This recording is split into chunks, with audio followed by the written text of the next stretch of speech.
بسم اللہ والصلاۃ والسلام علی رسول اللہ۔ ایک سوال ہمارے پاس آیا کہ بعض روزہ دار ایسے ہوتے ہیں کہ جو رمضان میں پورا دن سوئے رہتے ہیں، کیا اس طرح کر سکتے ہیں؟ نہیں دیکھیں، سنت یہی ہے کہ روزہ دار دن میں تھوڑا سوئے، کم سوئے اور زیادہ دیر جاگے تاکہ بھوک کا احساس ہو۔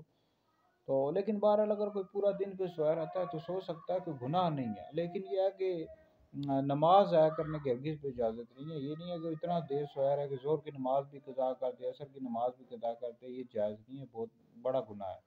تو نماز ضائع کرنے کی ہرگز بھی اجازت نہیں ہے۔ تو باقی یہ ہے کہ اگر وہ پورا دن سویا رہتا ہے، نماز پڑھ کے، جیسے ظہر کی نماز پڑھ کے پھر سو کے، ٹھیک ہے، سویا رہے، کوئی گناہ نہیں ہے، ٹھیک ہے جی، سو سکتے ہیں۔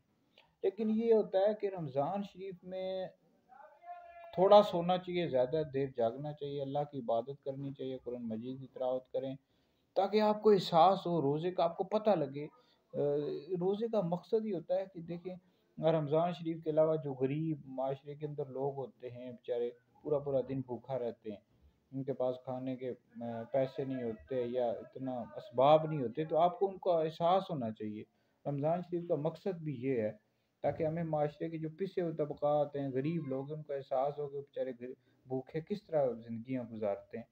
تو یہ مقصد ہے، اس مقصد کو ہمیں سمجھنا چاہیے۔ یہ پورا دن بھی سو سکتے ہیں، کوئی گناہ نہیں ہے، لیکن یہ ہے کہ اس مقصد کو پیش نظر رکھیں اور زیادہ دیر اللہ تعالیٰ کی عبادت کریں۔